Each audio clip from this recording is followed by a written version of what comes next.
E por último, o último fato é sobre a dor e o acolhimento de Jesus. O acolhimento na dor de Marta e de Maria, que está do versículo 21 em diante. E aí no versículo 21, acho que está projetado, Marta chega diante de Jesus e fala o quê?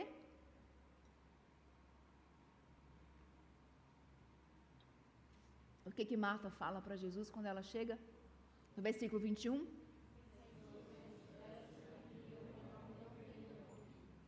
E o que Maria fala para Jesus quando ela chega depois, lá no versículo 32?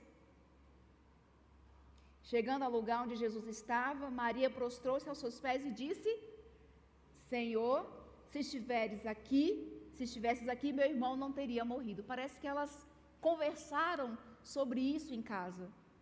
Maria, se Jesus estivesse aqui, Lázaro não teria morrido. Marta, se Jesus estivesse aqui, Lázaro não teria morrido. E ao contrário do que parece, Marta e Maria não estão censurando Jesus. Ela não chega diante de Jesus e fala assim: eu mandei o recado, você chegou 4 dias depois, por que você não veio antes? Ela não está fazendo uma queixa, ela não está recriminando Jesus por ele não ter vindo. Na verdade, a declaração tanto de Marta quanto de Maria é de certeza e fé. Ela tinha certeza que se Jesus estivesse lá, o irmão não teria morrido, porque elas sabiam que Jesus tinha poder para curá-lo. Então ela fala: Senhor, se estivesses aqui, meu irmão não teria morrido, porque o Senhor ia curá-lo. Eu creio nisso. Essa não é a declaração de dúvida, não é uma queixa e não é uma censura, mas é uma certeza. E aí é interessante que primeiro Marta chega diante de Jesus, conversa, e depois vem Maria. E o que chama a atenção é que Jesus acolhe Marta e acolhe Maria de acordo com o perfil de cada uma delas. Aí Marta, como a gente vê também lá em Lucas, é aquela mulher que está sempre atarefada, está sempre fazendo alguma coisa, faz 1000 coisas ao mesmo tempo, e ela levanta, ela faz, está ligada, ela é prática, né? E Maria é aquela que está sempre brisando, ouvindo Jesus, oh meu Deus, que palavras lindas, lá, se aproveitando daquele momento. E Marta ligada no 220. Há 2 domingos atrás, o Léo pregou aqui sobre a maneira como a gente acorda de manhã, né? Que eu gosto muito do despertador. Gente, quem é que gosta de despertador? Fala a verdade. Quem é que gosta do despertador gritando 5:30 da manhã, né, Simone? No ouvido, no melhor do sono. Gente, quem inventou isso não vai para o céu. Porque vai perturbar o sono do mundo quando chegar lá. Não tem condição um negócio desse. Ele falou que lá em casa a gente acorda nos 220. Ele nos 200 e eu nos 20. Tá? Porque aqui eu sou Maria.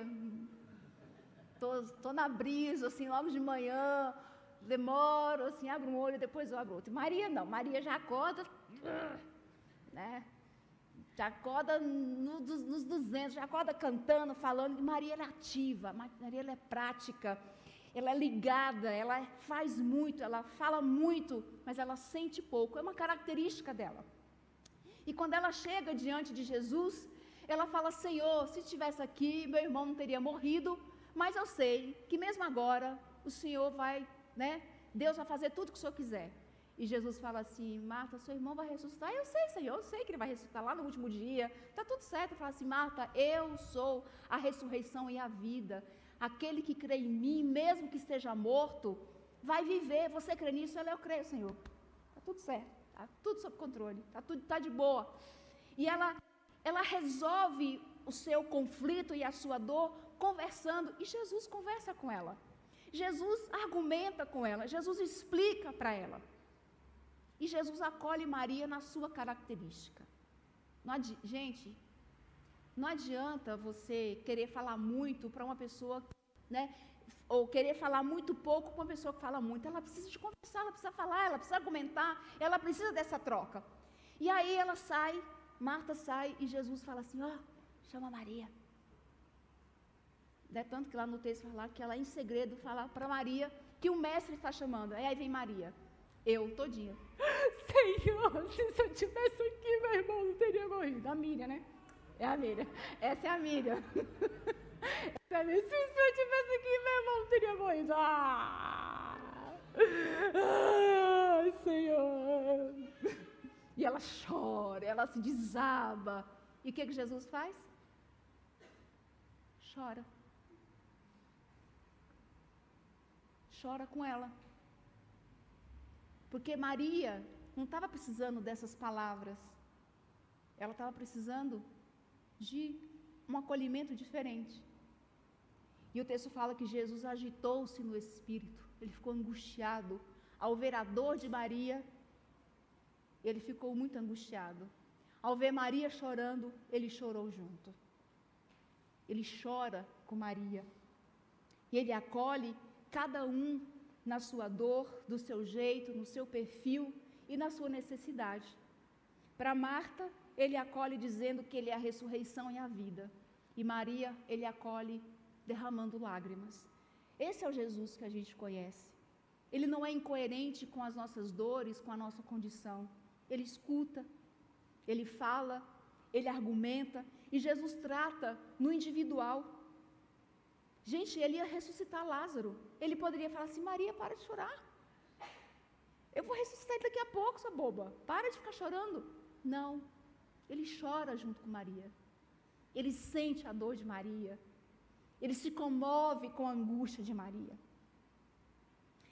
E essa lição que a gente aprende com Jesus em como acolher as pessoas, a gente que vive, né, em comunidade, não adianta, a gente não vai tratar as pessoas do mesmo jeito, porque cada um é diferente. Cada um é diferente, cada um é de um jeito.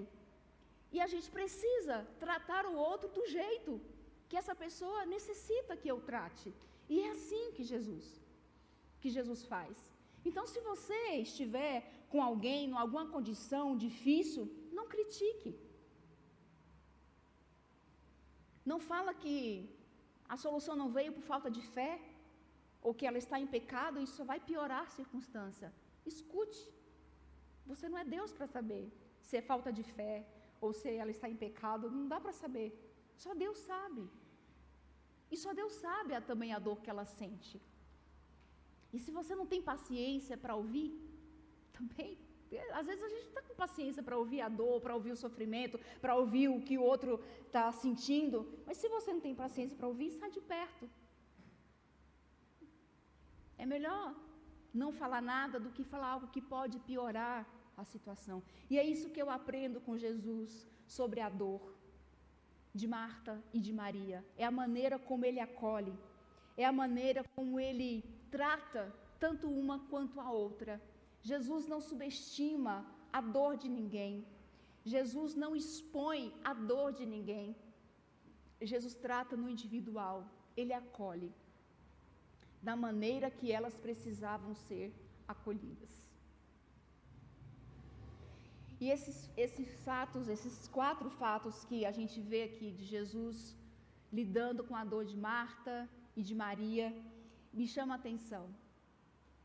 Primeiramente, e o amor são coisas diferentes. O fato de estar doendo, aqui no fundo está doendo, não é porque Jesus não me ama, não é porque Ele não me ama, porque faz parte da vida. Às vezes a gente tem que aceitar. Em segundo lugar, é que o tempo da resposta de Jesus é diferente. Nunca é do jeito que eu quero, da maneira que eu quero e no tempo que eu quero. Isso pode nem vir. A resposta pode nem vir. Mas eu preciso entender a minha dor e a soberania de Deus. A minha condição é a soberania de Deus. Que talvez Ele tenha um propósito. Assim como Ele tinha um propósito na morte de Lázaro. Não ia acabar daquele jeito, não ia acabar daquela maneira. Mas Ele queria que aquilo acontecesse para que o nome dEle fosse glorificado. Se Jesus estivesse lá com Marta e Maria e a curasse, a glória não seria tão grande como foi quando Ele ressuscitou. Então, às vezes é difícil mesmo. É difícil, é muito difícil. Mas porque talvez Ele tenha um propósito para que o nome dEle seja glorificado. Amém? Ou talvez para que nós aprendamos alguma coisa com essa circunstância. Que o nome dEle seja glorificado, não publicamente como foi naquele momento, mas na minha vida. no individual, no particular, para que a gente cresça. E por último, que a dor e a maneira como Jesus nos acolhe, a maneira como Ele trata conosco, com as nossas dores, com as nossas limitações, com as nossas fraquezas, com as nossas fragilidades. É assim que Jesus, tão humano, a ponto de entender da nossa dor, mas tão Deus, a ponto de nos ouvir e nos estender a mão e dizer: eu estou chorando com você, mas você vai glorificar o meu nome. Amém? Vamos colocar em pé.